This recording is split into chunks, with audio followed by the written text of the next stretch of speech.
So I'm writing a book, and I do intend to get it on the New York Times best-selling list, which means it needs to be exceptionally well written, the characters need to be deeply developed, the plot needs to be thoughtful, the style, tone, pacing, all of it needs to come together to create this great story, and I believe I can do it, and I'm bringing you along on this journey. If you don't know, my name's Maya. I'm a 23-year-old published writer, currently working on my debut novel. As you know, it's a fiction romance going under the alias Tide, so whenever I'm talking about it, we're talking about it. We're just gonna call it Tide. Although by the end of this, my goal is to have a finished book, a published book, something that I can tangibly hold in my hand.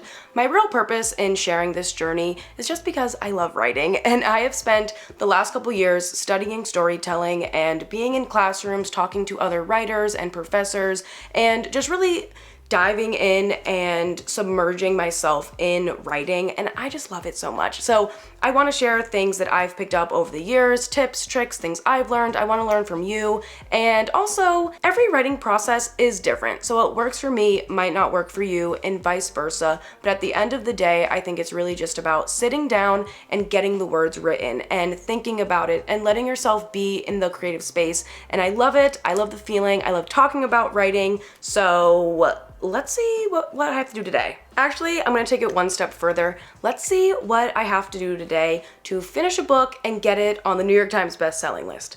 There we go. Okay, I will invite you into my office, and by my office, I mean the desk that is like 2 steps away. I would say I have about 15% of my first draft done. I'm really tempted to say it's only 10%, but I think that would be undermining the work I have done. So I have about 16,000 words. I have my characters, I have my plot.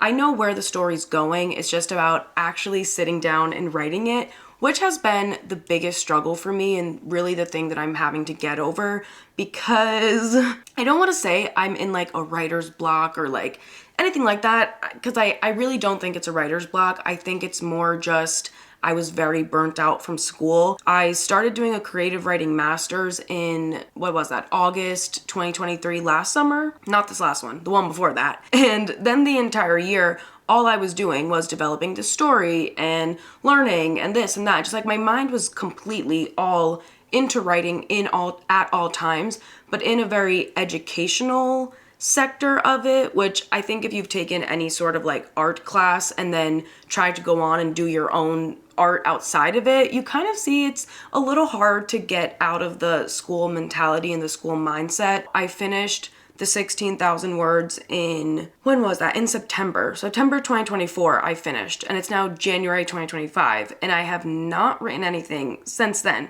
So it's been a minute that I've actually sat down to really work on this. I feel like it's just time to get back into it. So that's the starting point. You can't see where you need to go next if you don't know where you're at. So that's where I'm at. About 15% of the way there. Since it has been such a long time that I've actually written anything, I feel like I need to like, you know what I mean? Like get in the mood. Like, I don't even know what the mood means, but my hands, I don't know. I'm just like, I should do something like warm up. I have these like writing dice warm up things. It was actually very cute. My boyfriend's grandma got me these for Christmas, which is just the cutest thing ever. So I can use these, which I will, but I also want to share with you something that I literally read this morning. It's from 1,000 Words, A Writer's Guide to Staying Creative, Focused, and Productive All Year Round by Jamie Attenberg. I was actually sent this by the publisher, which is so cool.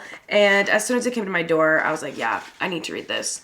But the concept of it is that Jamie Attenberg has like a challenge with her friends where every summer they write 1,000 words a day. And by the end of the summer, they pretty much have their first draft. Can I write 1,000 words a day? I probably could, but that's not gonna be today. What I wanna share with you is, this is from the first literally 16 pages, page 16. What if you haven't written in a while, right? That's the question she's answering. And she recommends that you should write a little letter to yourself. She says, sit down somewhere quiet, tell yourself why you want to write it, what you think it can be, why you dream of doing it, why this pen feels good in your hand, how it felt the last time you wrote, however long ago it was, and how it feels to be back at it again, here with yourself and your brain. I think that is a great idea to get back into it, and I think will be really helpful to me. Yes, it's writing that I love and like storytelling and all of that, but it is the feeling that you have while you're writing. I love when the characters just take over and I'm no longer really thinking, like it's just flowing. I love when it gets to that point, and I haven't been in that zone for a long time. I like to think of the movie Soul from Pixar, Disney.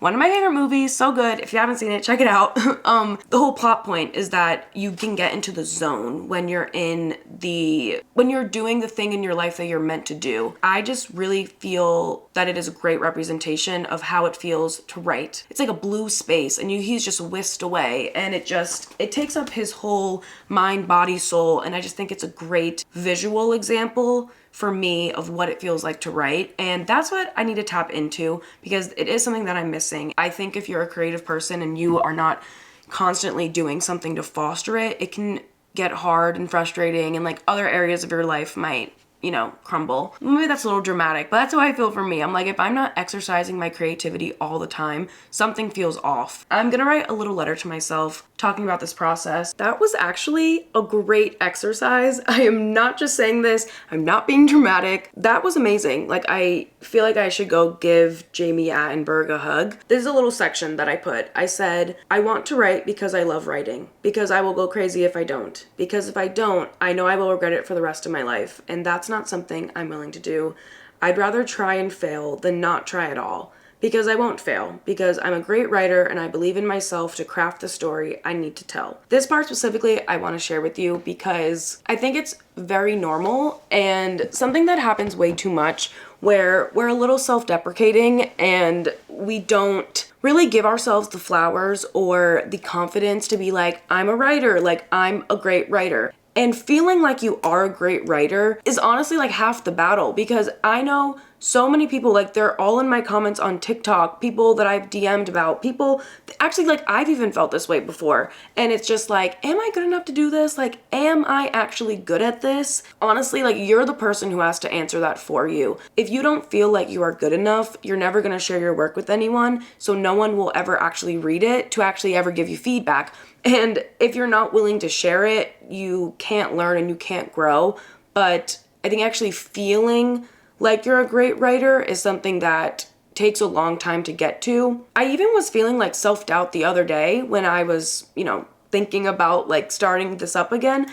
I'm like, am I even good at writing though? Like, is this what I'm supposed to be doing? And then I just like snapped out of it, because I'm like, no, this is what you're supposed to be doing. You feel it, you know it, and you are a great writer. So this part specifically I wanted to share with you, because take ownership over your writing skills. Be confident in yourself. It's very scary, and yes, you can fail, but I really don't think you can fail at anything if you've tried, and it's worth giving it a shot. So it feels very powerful and helpful for me to write this letter to myself and to literally say, I won't fail because I'm a great writer and I believe in myself. And honestly, like that is half the way. Like that's half the battle. Seriously, like if anything in your life, it doesn't even have to be about writing, it just about anything. Just believe in yourself and see how much further you can go. I'm so glad I did this. That was great. I want to do a creative writing warm up now before I jump into the story. So I am going to use the little writing dice. I have not used them yet. I do have these linked on my Amazon storefront along with all of these books and like any item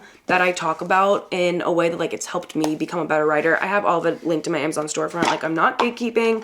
I will tell you all about it. There's so many different little like topics. There's different settings. There's like character traits. You basically just roll it and it makes you a story. Starting with character dimensions. Okay.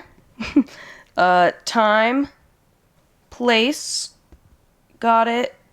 Theme, point of view, conflict. Just being honest with you, the yellow dice actually fell. That was the time one. So I can't tell you which one it was, but it doesn't matter because I'm actually not going to do this because something insane happened. Like, it's kind of mind-blowing, completely unplanned, but it very much feels like something from the universe, something from like the creative gods or like my future self. I don't know. It just feels like something like that of you have so many stories you want to tell. The one you are telling is a story you should tell, but you have so many other ones like in your little well that it's okay. Like just work on this one and these other stories are going to be there. And I don't know. I mean, maybe I'm just like saying that because it's what I want to believe, but hey, I don't really care. Like, believe in what you want to believe in. But I mean this because the way that these all fell out are actually a story that I had already developed. And that's why I'm not going to do it. Like, I'm not going to write it because I feel like I don't need to. This was like enough for me to like, you know, want to get into it. But all these things that were pulled out are literally elements of a story I've already worked on. It's a story that I did for my senior year thesis when I was a film student at Howard University. And while it was a film and not a book, it's a little different. It's still like developing a character. So that's just kind of crazy. The first one says child, shapeshifter, charismatic, insecure. That is literally like the 4 pillars of what this character's like idea was. Then we have rural for the place, which is a little bit different than what I had, but like it still fits. And then we have love, protagonist, and then verse self. Oh my god, that is actually insane. Like the only one that doesn't really work is the rural, but all of these that rolled out, that is like literally the concepts of a story that I have already written and worked on, and I'm gonna shut up about it now because I like one day want to develop and like continue writing it, so I'm not gonna share what it is, but it felt like it rolled out for me to see and be like, okay, you can do this, because like that was a story I'd already written before. Okay, that was crazy. The next thing I want to do is jump back into my character's mind. My leading lady, my protagonist, her name's Rowan. And I have not been in Rowan's head for a very long time. Like I was mentioning earlier, one of my favorite things when writing is when you're doing it and you're not even really there doing it. It's just the character taking over and writing for you.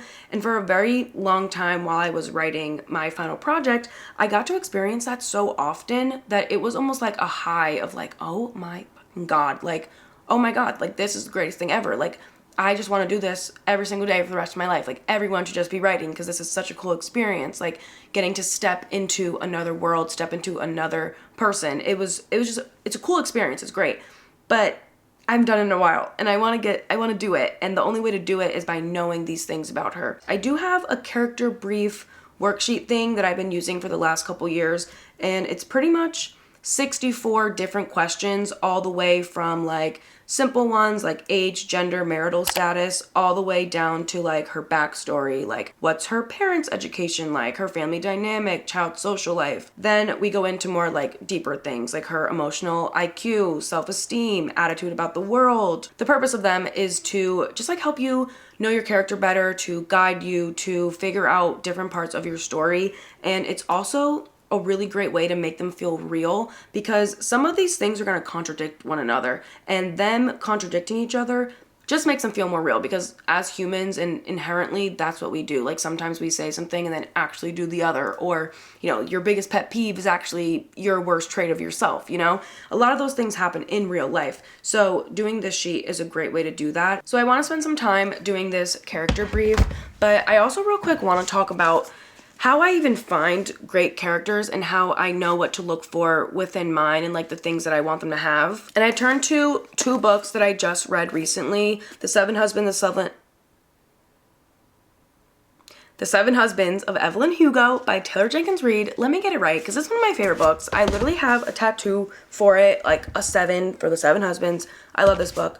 And then They're Going to Love You by Meg Howry. This one I've read a jillion times. This is the first time reading it. But both of these just have characters that are very distinct, natural and authentic and raw and real, and they have these tough conversations, but they also have things about them that just make sense. Like, I guess, little spoilers if you haven't read it before, but Evelyn is very confident. She's very sure of herself. She is very straight to the point and like boom, boom, boom, headstrong. That is a very distinct character trait about her, and it comes across in the way she speaks, in the way she walks, in the clothes she wears, how she sits. Like all of those little details are talked about, and those are things that I want to have in mind. You know, like someone who sits up straight and is very like poised and whatever, like it can come across confident or it can come across arrogant.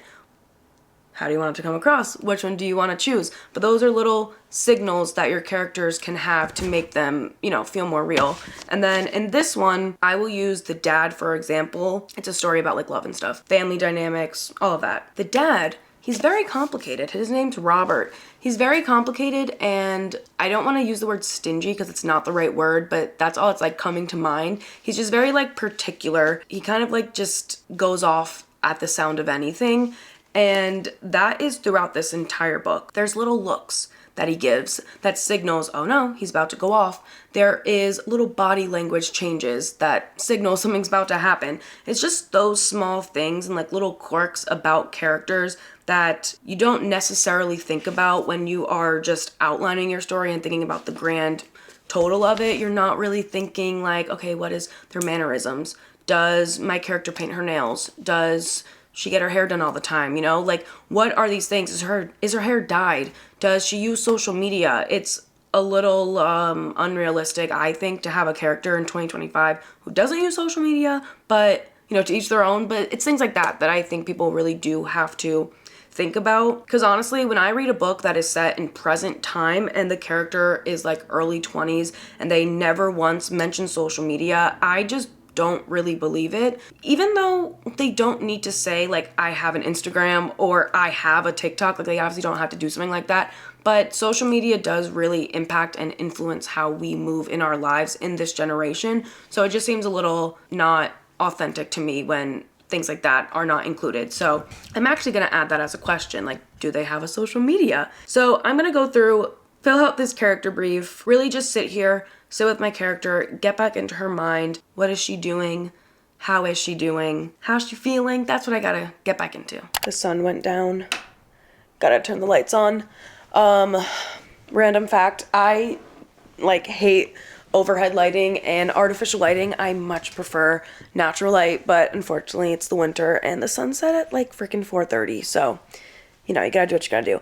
But I realized something between me doing these character briefs now versus me doing them when I was first developing the story. And I was thinking very short-sighted. I wasn't looking at the story in whole. I wasn't thinking about the arc that I want Rowan to have and the ways I want her to change. So when I filled out the character brief the first time, I was very much only focusing on the things that I need to know in the moment to get my 16,000 words in. And this goes back to being in a school mindset versus just a regular life writing mindset. When I'm in the school one, I was only, again, just thinking very short, like, what do I need to accomplish these assignments? And now I'm thinking, what do I need to accomplish the book? What do I need to finish that and to get that to be its full circle? Because I have Rowan starting here as one thing, and as the story progresses and goes on, I want her to become something else. Not necessarily a completely different version of her, but, you know, I want her to learn things and learn about herself, learn about the world, and I can't spoil too much. I feel like I can very easily give a lot away, especially right now when I'm trying to talk about a character. But I've just noticed prior to what I just did, I was very much only thinking about what I need in this exact moment versus thinking about the entire story. I can't show you the talk because it like gives away too much info. But yeah, I definitely noticed where I just wasn't being thorough with what I needed to do and where I was just thinking too small, not thinking large enough and grand enough. And I mean, it's helpful. It's helpful to come back to this. So maybe this little break I took was needed and necessary in order now to get to this point. So very glad I did that. I think the only next proper step that I would take, or like the next thing that really makes the most sense, would be to just start writing and to just get into it. I definitely want to reread the 16,000 words that I already have and see where I'm at in the story, see what things I want to change, what I've already written. I know for a fact I'm probably going to go in and like X out some stuff and like say, okay, not necessary. Like I maybe don't need to like overemphasize like the glow of the city light. Maybe I do, but we'll see. So I hope you enjoyed and thank you for watching. I will see you very soon for a brand new video. Bye.